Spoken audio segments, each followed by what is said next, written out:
Okay, we'll pause for sirens. Hi, everyone. Welcome to our second episode of the Vital Voices series presented by Enterprise Bank. This is a 6-part digital series for those of you that don't know, where each month from September through February, we're going to be profiling a local artist of color. So my name is Krista Brown, and I'm the founder of the Free Soil Arts Collective. Our mission is to amplify and strengthen the voices of artists of color in our community. And today I am joined by the amazing Marlene Marmolejos of MotionMami. Welcome, Marlene. Hi, thanks for having me. Yeah, so happy to have you. Before we jump in with all the fun stuff, we have some people to thank for making today's episode possible. Of course, Enterprise Bank, who is our presenting sponsor. And we also have, if I can move my screen correctly, Studio 26 Associates has been a supporter of ours, BRM Production Management, and Nyende Thurman. Thank you all so much for your support. So for those of you out there who don't know anything about graphic design or motion design, that is Marlene's realm. That is where she thrives. So I wanted to show all of you a little bit of her website to give you all some context. So I'm gonna share my screen and show all of you that, if I can pull it up correctly. Let's see. Okay, so if you all visit motionmami.com, this is what you will see. Let me make sure I'm sharing everything. There we go. Okay, magical things that I may not even have the language to describe, but designs and images and beautiful things. So if you haven't already, please visit motionmami.com. I'm just gonna scroll. So this is all Marlene. Okay. So Marlene, now that we are here, can you tell us a little bit about yourself and how you first got interested in graphic design? Yeah, sure. So it kind of was always meant to be. I like to say when I was a little kid, I always wanted to be an artist. Of course, like when we grow up, things evolve and change and our interests shift. But like at the core of it, I was always like attracted to art. And when I was in my freshman year of college, I was trying to decide if I wanted to do a major in art or a double major in pre-med and art, because fun fact, I wanted to be a doctor too. Okay. But I ended up deciding to do art. And in that, I was kind of like, doing all the fundamentals in college. Like I said, I'd always drawn and been into art, but like I had never taken it seriously in that I was taking a class. And so in college, I was doing all those fundamentals and learning like, the 101s of drawing, graphic design, design and composition, color. And then I came across this class called motion design, and I did not know what that was, but it sounded very intriguing. Mm-hmm. And they only had one course, but I was just like so swooned when I like came over it and I understood that I could basically design something and make it come to life by adding movement. And then from that point forward, I don't know, sparks flew. And I was just like into it. I spent like that whole summer just like teaching myself as much as I could off of YouTube, off of all the resources online. Anything that I imagined I was trying to like design. And it was just really a lot of it driven by curiosity and like the initiative to just learn and understand, but and wanting to create. And you're an Afro-Latina, you're from Lawrence. Yeah. What would you, sorry? Daughter of immigrants, yeah. Daughter of immigrants, yeah. So what would you say you're trying to say through your work and what you create? So in like getting into motion design and stuff, I started creating like these dancer videos where it was a lot of like reggae and Caribbean influence into it. And that was purely a passion project. Like I had the idea and I was just like, this seems fun. And when I started making them and sharing them, I saw that it resonated with a lot of people. And that like, I don't know if it was because they hadn't seen something like that in that medium before, or it was just like, for the culture and people just like really loved it. But I saw that I was getting a response from it. And that kind of really helped me hone in on the feeling I liked to get after creating something and sharing it, and it being like a part of my identity. So like a part of doing that, me and my partner co-founded MotionMami, the brand. And a lot of what we do is create work to celebrate Afro-Caribbean culture, empowering voices of color and inciting change with the clients that we choose to work with and who want to change the way we see the world. So, and a lot of the work I do or we do, we want to like show people that look like us on screen, but are also creating the work behind the screen. So on Mm, screen and behind the scene. mm. And I'm going to add this too, Marlene. I don't know. Have you had to be selective? Like, are you sometimes approached by brands or people who want to work with you and maybe they don't represent the type of people that you're looking to amplify? Like, how do you navigate that in your work? Because you're super talented, like you're amazing. And I could imagine almost anybody wanting to work with you. So yeah, definitely there's like a screening. We're definitely selective with like who we work with, and like we don't just do everything that comes in. We're always asking, you know, what the project is, looking into if it's a company, you know, what kind of they stand for. And I think like off the rip, we kind of have an idea if like we vibe or not. But I just, I, I am like selective in not just working with anybody. It kind of has to align with the mission and something that essentially I would feel proud to create and put out there. Mm, mm. Which I think is very important because I would say it's something I'm breaking out of now is like I just feel so excited about everything and I jump and I'm like, oh, and oh, that sounds great too. But what I'm finding is a lot of people that are more seasoned, and I put you in this category of more seasoned, you start honing in more on what is it that you truly love to do. Right. And kind of, I feel like almost organically, those things that you may not be as excited about kind of fall by default because you're not focused on that. Yeah, and that definitely comes with time because like there's a lot of work that doesn't necessarily align with what I am focusing on now, but that's just all a part of growing and like Yeah. going through the trials and tribulations of learning and, you know, navigating your way through this world. Hey, living life. Wonderful. Okay. So, can you talk a little bit about your transition from working for others to co-founding your own company? Yeah.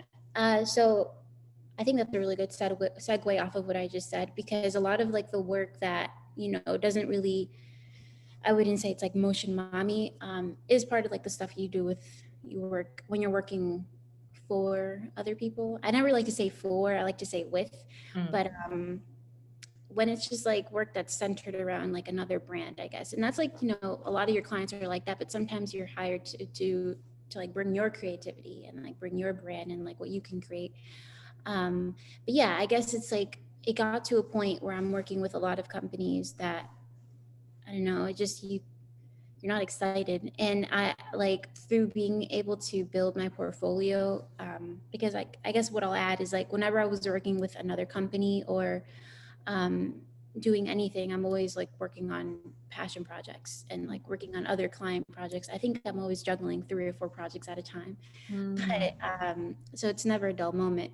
So it's like while I'm working at a, let's say like a company that's doing like biomedical type of stuff, I'm like doing lyric videos on my own time and stuff like that for other clients. So building that portfolio while, you know, doing that 9 to 5.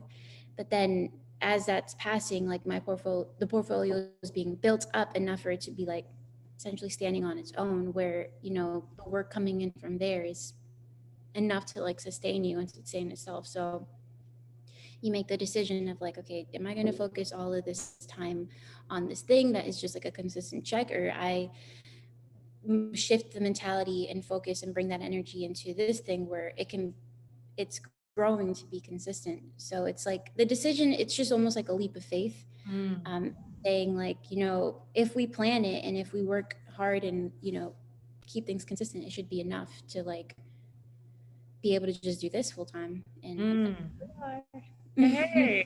we are. And like, even if, I don't know if you can share a story or anything, I don't know if you would like to, but even with the jobs that you had leading up to going into MotionMami, like full footed, what's the journey like day to day, like maybe doing something during the day that is your skill set, but not necessarily like your passion, and then making the time to balance the things that you really, really did feel more in alignment with? Like, what's the emotional toll, I guess, that you were kind of going through? Was it a heaviness, or were you just like, nope, this is just what I have to do. I have to balance these two things. I think there was definitely a heaviness there, but I wasn't trying to feed into it. I was more so saying, I'm just doing this because like right now I have to. But like this isn't what it's gonna be. I guess like I had, another vision in mind, and like that's what I'm on my way towards. And I just know that for now, this moment, it's like I'm doing this up to this date, and like then we're moving on. And it's very like I try to be calculated in that sense of like I'm not endlessly gonna be in a situation where I'm not happy. And I'm like, just for transparency, like one of the last full-time jobs I had, I was there up until I was able to buy a house. So we closed on the house, and then I was like, okay, here are my 2 weeks. And then, um, and yeah, and then from that point forward, it was just like full-time MotionMami. And, different opportunities came up that way, but like came up after I had that job. And that was, like that was the last job I had actually applied for. And everything else that came after I left that job was people like just offers, essentially, without any applications. And it's like a blessing because it's like a lot of hard work and a lot of like not fun work, but at the end, like it pays out.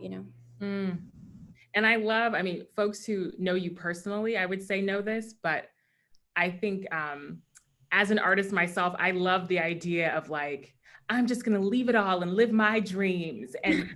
But there is an element of strategy that you have to have. So your whole story about like, I had the house and then I gave my 2 weeks. Like, Yeah. I just love the way you navigate your passions and stuff, because you seem very much, everything seems very strategic, very planned, but not in a rigid way, if that makes sense. Yeah. It's just like their goals. And so if it's a goal, it's something that I want to attain, and I'm not trying to do it in a way where like I'm not enjoying my way there.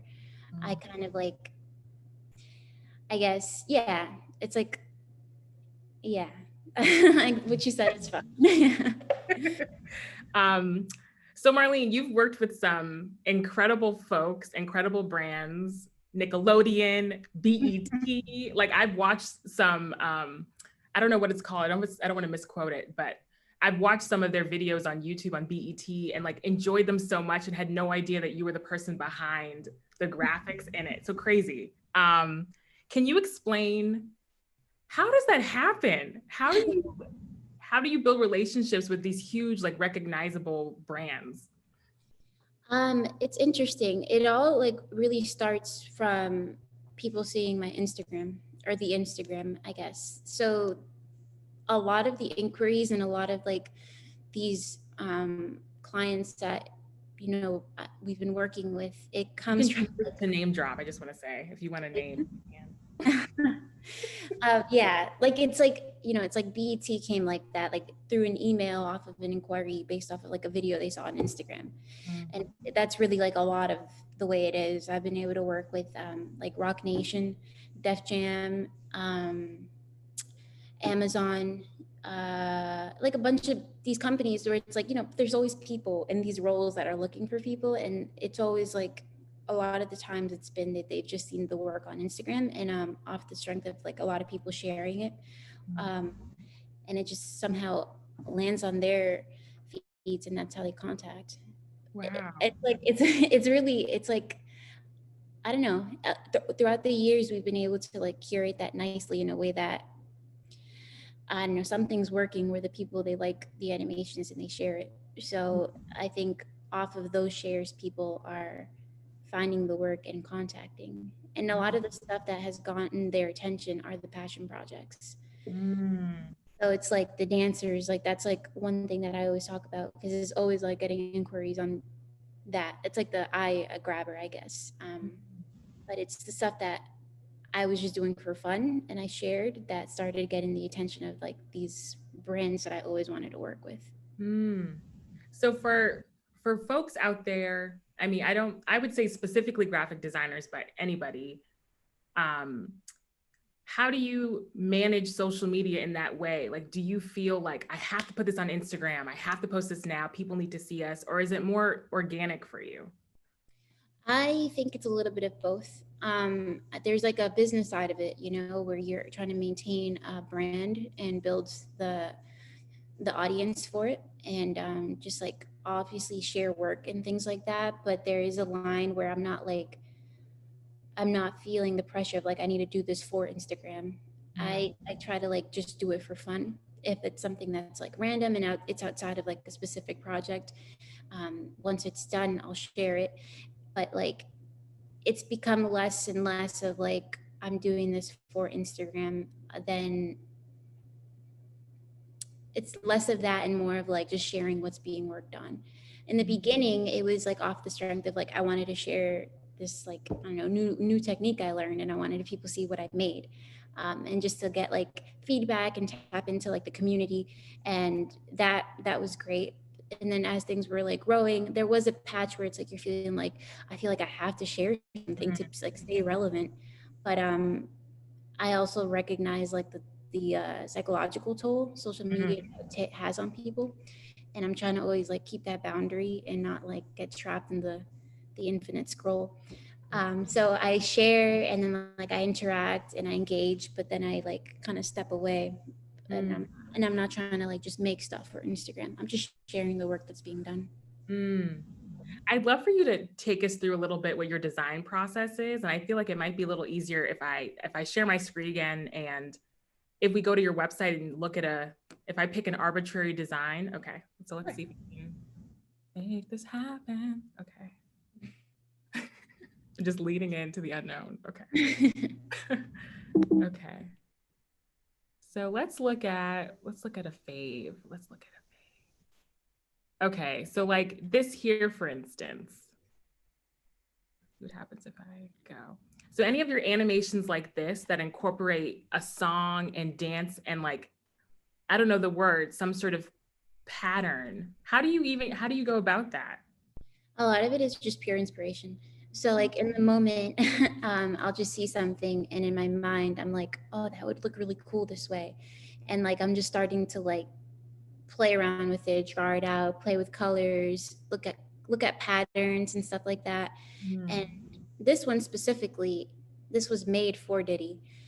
So this was like that his photographer had reached out because I guess he manages his IG or something like that, or like he helps with the content for it. And they were releasing this watermelon Ciroc, I think last summer. And so he had seen my work and he thought it would be really fun to create something like with Diddy centered around that Ciroc bottle. And so for this, what I did was like I did a deep like rabbit hole search. So I was looking for like a bunch of footage of Diddy dancing that I like edited together to this song. And then I started the process of like animating each of them. And I guess the first was like knowing what it wanted to be around, then collecting footage, then editing it in a way that made sense, and then animating, and then applying color, and then patterns and stuff like that. So it's like, so at the beginning, it's like there was the inquiry of working together, and then like I put it all together in that fashion. And yeah, this was really fun to work on. Wow. I wouldn't have thought about the whole you needing to find actual footage of him dancing. Yeah, because a lot of it is reference. So I need to reference footage of like the person, and I Wow. can't just like work off my imagination. A lot of motion design and animation is like that. You're studying movement essentially. So Amazing stuff. Amazing stuff. MotionMami on Instagram, everyone out there. Thank you. Okay. Great. So knowing what you know now and like being this business owner, what are some things you may have told yourself in the like having made it to this point? What do you think is some advice you could have used in your earlier stages of the journey? pay your taxes quarterly. I'm kidding. Yes, that's real. um, that's something, but let me see. I guess it's like I don't know, because I feel like a lot of it was meant to happen in a way where like you got to go through this in order to learn. You're not going to learn without going through this. You know that thing where someone gives you advice and you're like, okay, but you never really learn until you go through it. Yeah. I think a lot of it for me has to do with that. And I think if anything, I would just give more words of encouragement of like, keep like exploring, keep digging into it, keep like going ham and like doing more than everybody else because like you're just into it. Like don't feel like you're doing the most. You're doing exactly what you wanted to do. Just because like a lot of the time in the past it would be commented that I'm just like on the computer too much. But it's just, like it's not that I'm like mindlessly on the computer. I'm like doing a bunch of tutorials. I'm like learning. It's the struggle of like the screen time, but like everything I design is for the screen. So yeah. And I think folks in our age bracket too, we get a lot of flack for the engagement that we have online, but for some of us, and I would say people like you in particular, that's where you learn. That's where you get inspiration and ideas and can connect with other people. Yeah, It's an amazing tool. for sure. And that's the key word, looking at it as a tool, and not letting it like use you. Essentially, you're using it versus like the other way around. And yeah, for the most part, it would just be like words of encouragement to keep going. Mm, mm, wonderful. What would you say is your proudest accomplishment, Marlene, in all of this? I have trouble like pinpointing a specific one. I think overall, I'm just really proud of the collection of work that's been done so far already. Like I'm really proud that we've been able to work with like certain artists and certain brands, like working with Alicia Keys, working with like Rock Nation, Def Jam, Universal Music Group, BET, all these people. It's just like at a point in time, it felt very far. And it's like we had written a whole 50-page business plan. Fun fact, not all of this is like random. A lot of it is strategy, like we were saying earlier, and trying to understand how do you scale something from this and build a business around it. And me and my partner, Fran Diego, we wrote a 50-page business plan. And I remember in a page there is like clients we've worked with and clients we want to work with. And we have like logos.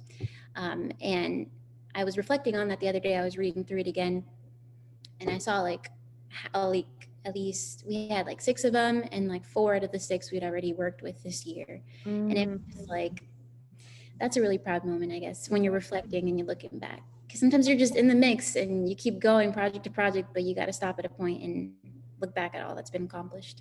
I'm an emotional person, so that's beautiful. And I believe that there is also power in writing stuff down. I think a lot of folks, even in the digital age, sometimes if I have a goal or a vision, I have to put the paper and the pen together, and something about it coming out,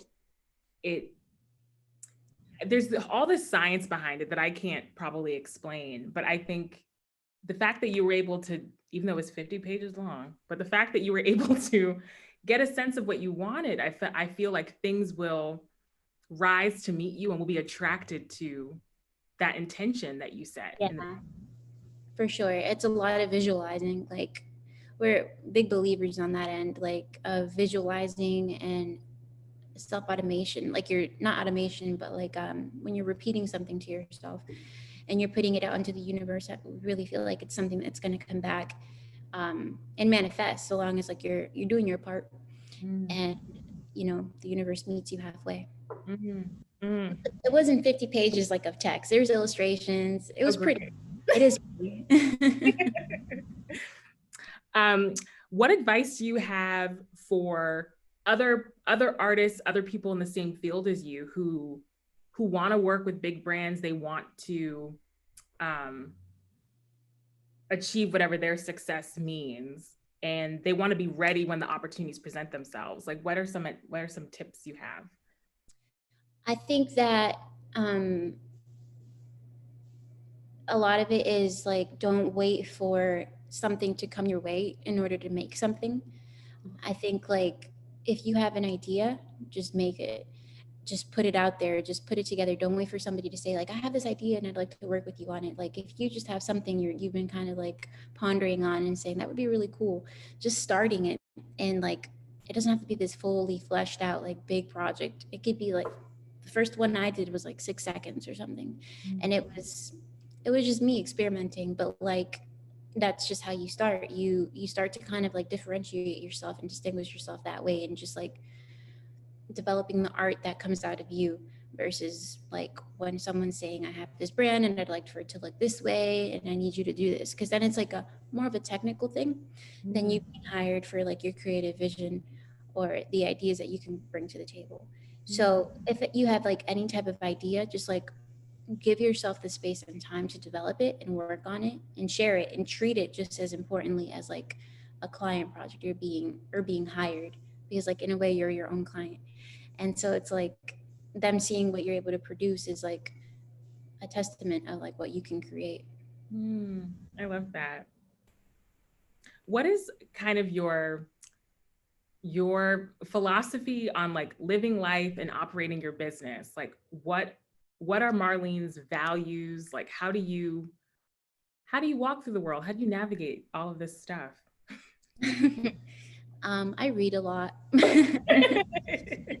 I'm like a bookworm. I'm such a reader, and like in that I'm always like absorbing new information about how to balance these things. I'm super into like balance, and I don't know, I think I consider what to be a high stress threshold.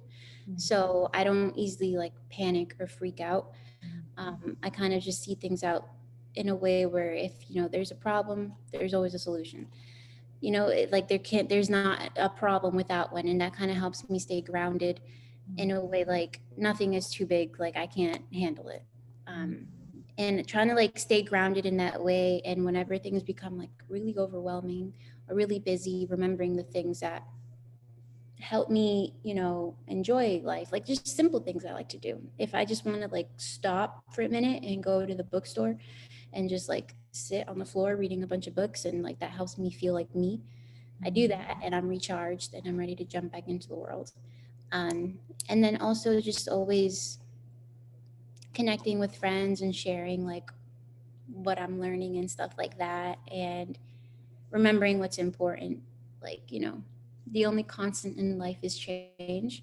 And so everything is impermanent, and you got to remember things just like come and they go.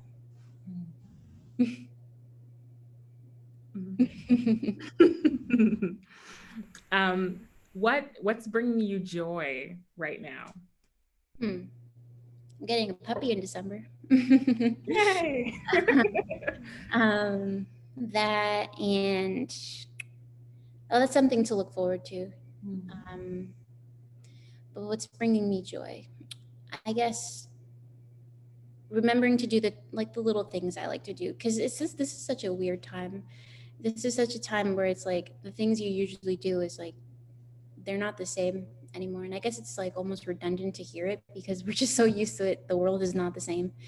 But like simple things like waking up early in the morning and going for a walk, and just like listening to a podcast, and I don't know, doing these little things to just tap in with myself before jumping into everything else. Watching really good shows. I love movies. I'm such a film critic and movie show fanatic. I could talk about stories for days. And doing these little things that I like enjoying, and also appreciating the work that's being created out there, and like seeing what my friends are making. Oh, sorry, Marlene, I can't hear you that well. I don't think it's maybe my internet. Can you hear me now? Oh, yep, I can hear you. Sorry, do you mind repeating the last part? I heard what you said about stories.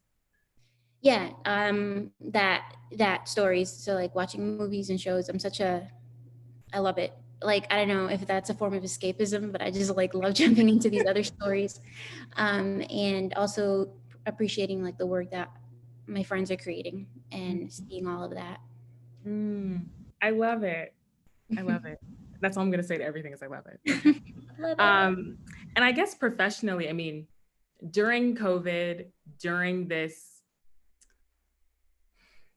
renewed focus on racism that's been happening, but it feels more it feels way more magnetized, I think, than it has felt in the past. How is it affecting your creating? Like, you know, like, is it affecting you at all? Because I feel like that's also an assumption. Like, has it affected you at all when it comes to the work you do? Personally, I feel like globally it's a renewed focus, but like internally it's always been like a thing. So it's nothing new for me. And like wanting it to be something I focus on, something that I try to put in the forefront and not say like that's not a thing. That's why like I'm always trying to like highlight our like people of color. Like I'm really always trying to create work that makes it just beautiful to look at. And I'm always trying to, I don't know, create these associations where you see that and you're like, wow. And I don't know, you feel like that like sense of appreciation of beauty for something that's like so colorful, because that's like that's how I feel we are. And like seeing everything that is happening now is just like it's just almost like a reminder, but it's not really like something that is changing how I operate or what we do and our mission and our goals. It's more of like, yeah, it's what we've been about. Yes. I'm glad you're all here. Glad you came. Yeah, welcome to the show. I think it's true. And I don't want to make a generalization for Black and Brown people, but I will say I've experienced that too. It's been overwhelming how, not us, but how prospective partners and all these other entities have shifted. I feel it. It's amazing to have, like, I don't know if you can relate to this, but a time where I felt like I was like chasing people down, like, let's work together. And then to now be in this space where I feel like people are blowing my phone up wanting to work together. And Yeah. I have not wrapped my mind around this. Haven't wrapped my mind around it, honestly, still. But I love what you're saying. It's about, whether it's conscious or not, we've been navigating racism and all this crap for centuries. Yeah. So say it again, Marlene. Just trying to understand it, you know? It's like everybody else is just being checked on it now. Yeah. And now they're trying to show up, which is fine. Like show up, that's the first part. But yeah, I hear you what you're saying. It's like you're working so hard, and all of a sudden, like everybody's like, yeah, let's do it. Let's work together. Like, when are you available? And you know. Yeah. I want to ask you a question that we did not prep for. Is that all right?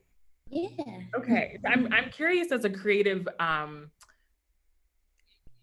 what your philosophy is on explaining things. So when it comes to, let's say somebody would want to work with you and they don't want to, I don't know if this even happens, but they don't want to profile people of color. They don't get it. They don't get your focus. Do you pursue that, educate them, explain, or are you like, that's fine? Like, how do you? I think as soon as you realize it's like that type of a thing, I personally, in my mind, the first thing I think is like you pick your battles. You can kind of like, depending on the situation, judge if it's worth it or not. I don't know. You can kind of like read a person, but I try to always like remember it's not my job to educate someone, but if it's an opportunity to open someone's mind, I'll take it, but not with like the burden of thinking like I have to speak for all people of color.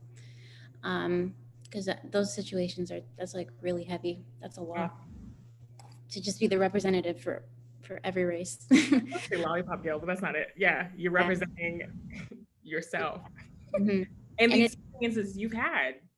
Yeah, it's been like situations where, I mean, you're asked a question like with that kind of tone of like, well, how do you feel? And it's like, because you're the only non-white person in the room. Yes. And I'm like, I feel like I'm the only non-white person in the room. Like, I don't know, but it's just, you're asked to kind of explain a lot. And it's kind of like a case-by-case thing. It's hard, you know, because it's like a lot of different scenarios. But if you're saying a situation where they're not wanting to highlight people of color, or like if they make a comment, I kind of just challenge it. Like, well, why does that make you uncomfortable? Like, and you can say anything. Like, I could tell you when I was working on it was a company who had a lot of like biotech type of clients, and it's like they use a lot of stock footage for a lot of stuff. Whenever I was looking for stock footage, I was always putting people of color, like everything, every single thing. Like it was, you could tell what I worked on and what other people worked on essentially. Yes. And it'd be interesting to like, I don't know, because I would do it and I sometimes like wait for somebody to say something because I was the only person of color there. But like, I would appreciate when they wouldn't. I know that sometimes like they would actually make comments of like, it's too white. And I appreciated that. But like, yeah, I would always kind of like not ask for permission, I guess. So if they like, that was just an example of something I would do. They wouldn't like outright say it, but if it's an opportunity for me to show more people of color, I'll do it. And that's like what I'm always going to do. But if I'm in a situation where they're like, well, you know, that's not kind of like, that's not really we're trying to focus on, I'll just ask like, why? I just ask a lot of questions until like they say something that they're not saying. I love it. And I say this to say, because I've also been trying to be more mindful with like, as Free Soil operates, when we do discussions like this, I don't want it to always be us talking about like the challenges we've encountered or like, how does what you do relate to the greater, like, that's not what we're here to do. We're here to amplify artists of color. So I ask you these questions because there are folks such as myself and other people who are in the middle of navigating those kind of conversations now and like don't know how to make a change on a small level, are scared to not ask for permission. And I think having somebody like you say like, no, pick those stock photos, or no, like, no, ask questions, ask why, push back. You don't have to accept it. Is life-changing. It can be transformative. Yeah. It's so true because it's all conversation. Like, unless you're saying like you're just in a position where you're taking orders, which even then like you can challenge, it's all a conversation. And if you just feel like you're being, I don't know, if you just, you know, that feeling where you're just like, something feels off, like something feels weird. I always say like, step into it, like dig into that feeling. What's what's off right now? And like put it on the table. Cause I don't know. I understand being politically correct, but I feel like that leaves us in a very vanilla world. And what does politically correct mean? I know, right? Another talk for another day. Thanks. But I appreciate your honesty and everything. So we only have a couple more questions, then we're going to open it up for Q&A from our magical attendees. Thank you for joining us. So this series is all about making space for POC artists locally. You live in Lawrence, we're in Lowell, we're just hop, skip over a canal. What does making space for BIPOC artists mean to you? This whole, what we're doing, I mean, in your life, like specifically amplifying people of color. Why do we do it? I know why, but I'd like you to. I think it's just important for us to be able to see ourselves in all these different roles. Like, I don't know, sometimes we have trouble, like if you're told a word, you imagine something immediately, and sometimes like what we imagine doesn't look like us. And I think like I don't like that at all. Like, enough of that. Like, we can be anything. And I think creating this space where we are represented in all these different roles, in all these different like careers is so important, because then you're also showing like a younger generation, like, look, you could do this. Like, you don't have to be all of these like these jobs that are so traditional, I guess. Like, there's a job for you to like I don't know, design that thing that you're sitting on. Like, you can become an industrial designer, you can design footage, you can design shoes, you can, if design is even your thing, like just letting them know that there are people doing these things, that like the things that you're using and you're interacting with, there's people that look like you that are making them. So if it's like you're into it, I don't know, I don't know, it's like reassuring. So it's like, it's always just so reassuring and like a confidence boost to have that space for people. Personally, for me, one of my biggest like inspirations is Ava DuVernay. Yes. And she's just such a like, I look up to her so much, and she's just like a woman that I feel like I see myself in, and like everything that she's doing is just so inspiring and encouraging for me to like keep doing what I'm doing. And I don't know, that's why I feel like it's important, because you're just like always inspiring everyone else around you, and telling them in a way it's okay, like do it, like go for it. And Mm, um, yeah, it's just like we need more of it. yes. I don't know if that answered it, but It like, does. How do you think the community, your community, the meta community can better support artists like you? I think a lot of it is just sharing, you know. If we can't like monetarily support each other, I think there's so many other things that are of the same value. And that's like sharing, like a lot of the time it doesn't cost anything to just, if we're talking about social platforms where it's like where most people are convening nowadays, just sharing that on your story, retweeting something, and just showing your support and being like, I really love this thing that this person did. And it's like, look at it. Isn't it great? Um, and just doing a lot of that. Because I mean, I know that sometimes we can't like, we could just really appreciate what a person is doing, but we can't really see how we can help. And I think like that's a way that we can help almost anybody. Love that. And my last question before opening it up to Q&A is really, is there anything that you need right now? Is there anything, because part of me wants to say, if anyone wants to work with you, how do they get in touch with you? But also, is there anything out there that you need that the community here can kind of, I don't know, help with? Um, hmm. I guess continue to show love for the most part. Um, you know, it's like, I don't know. That's kind of a tough question. I don't know. I don't really like think like, um, I guess that's like a blessing for me to say at the same time. Like, I feel blessed enough that I don't feel like I need to ask for something.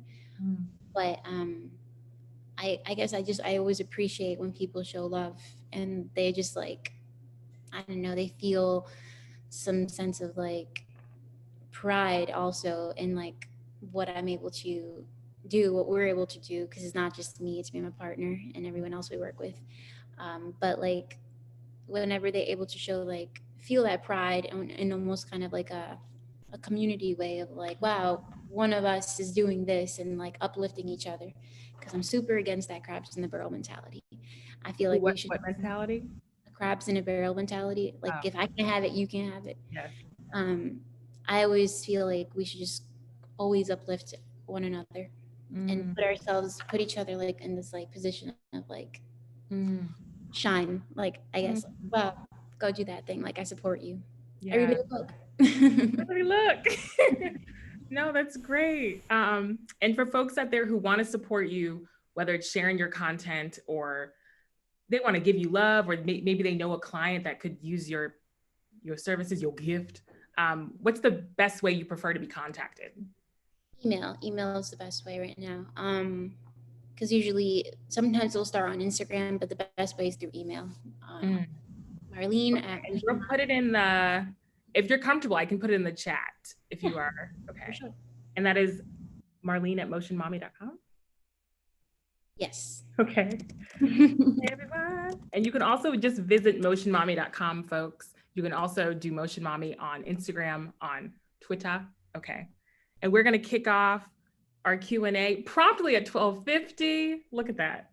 Yay. Okay. So we have a question from Evan Shapiro. Hi, Evan. And they ask, what advice/support did you receive from teachers or others that helped you most?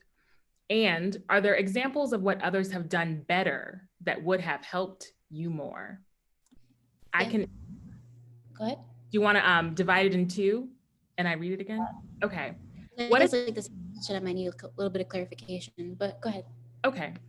So first, what advice or support did you receive from teachers or others that helped you most? Hmm. I guess like one piece of advice that I really appreciated was from my professor in college, um, Eric, who's awesome. We're still friends.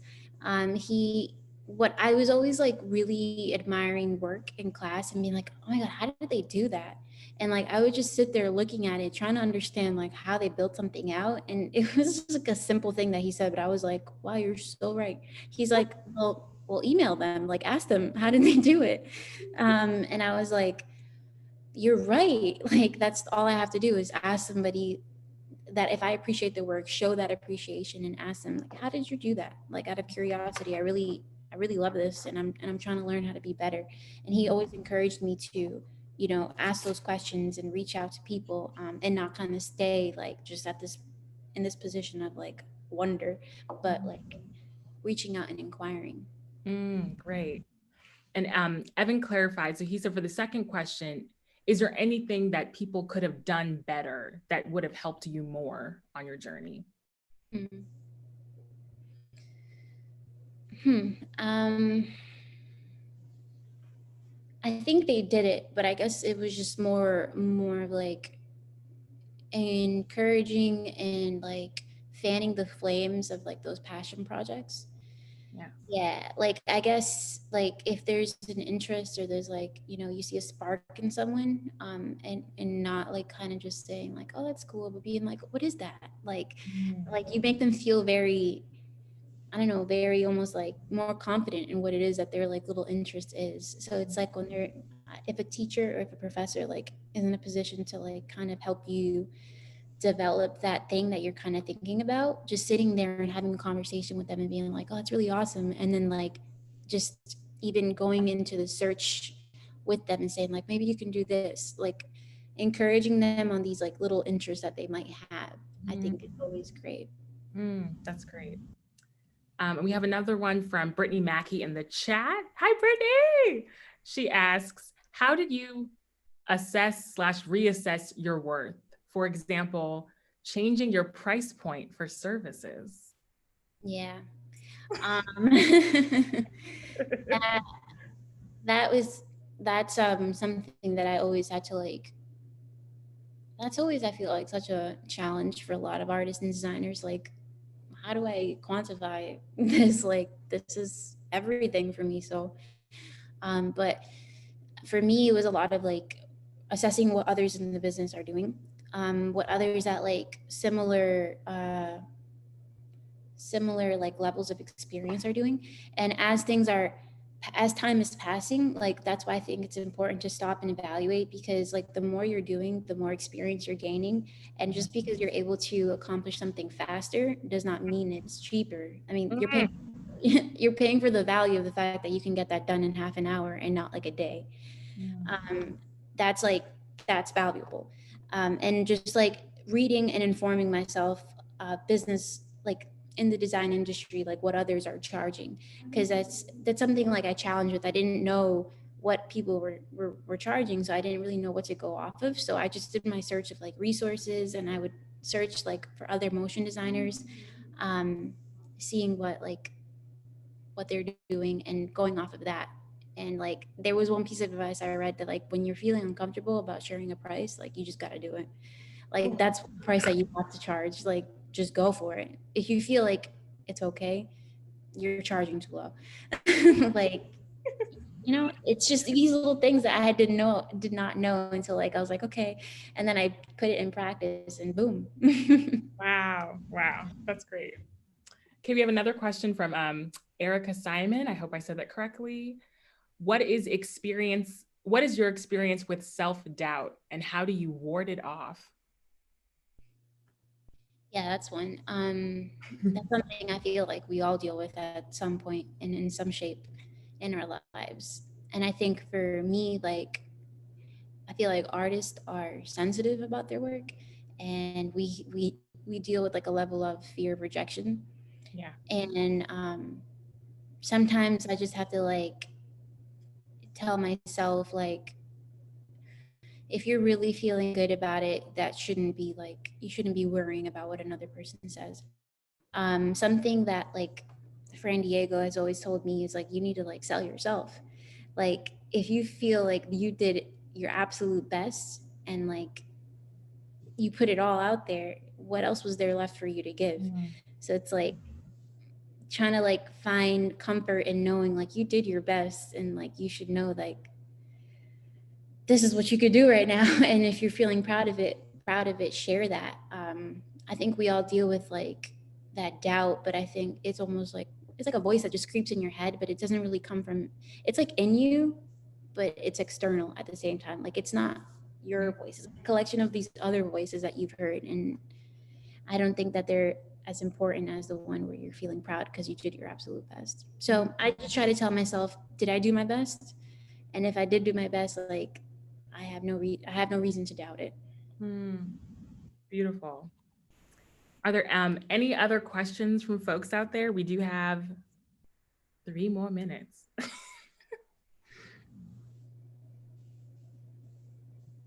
And I'll say also to that, one of the books that I read that really helped me deal with like self-doubt is the 4 Agreements. Yeah. Just like living by those, I don't know, made my life way simpler. Would you mind, can you quickly share what the agreements are? And okay. They are never taking anything personally, being impeccable with your word, never making assumptions, and always trying your best. Ooh, I love So a good assumption. they're just so simple, but they're so true. You know, nothing anybody else does is because of you, and that's something that always helps me. Marlene.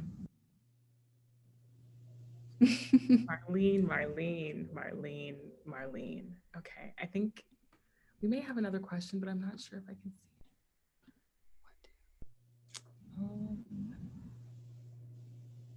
it. Erica said, awesome, thank you so much, you inspire me. And Evan said, thank you too. Thank you. And thank you, Brittany, too. Oh, yay, okay. Marlene, thank you so much. Thank you for having me. For your time, for who you are. I'm getting emotional. It's been great. And I thank you for being so honest about your journey and everything. Before we wrap, everyone, I'm going to attempt to share my screen again and just let you all know that, oops, let me see. So just really thanking again all of our supporters, Studio 26 Associates, which is a Black-owned architecture firm, BRM Production Management, and Nyande Thurman. Enterprise Bank, of course, could not do this without them. And then also next month, we'll be talking to Henry Marte, who is a local photographer, videographer. And the episode sponsor for that is Nyande Thurman. And so stay tuned, we'll have a link for that soon. Again, Marlene, thank you so much. For those of you that were able to join us today, thank you so much for your time, joining us on a lovely, magical Saturday. And we'll be putting this up on YouTube. So anyone who couldn't attend today, they are not out of luck. Wonderful. Okay, well, thank you, Marlene, and I will hopefully see you soon. I hope. And bye, everyone. Have a great Saturday. Thank you.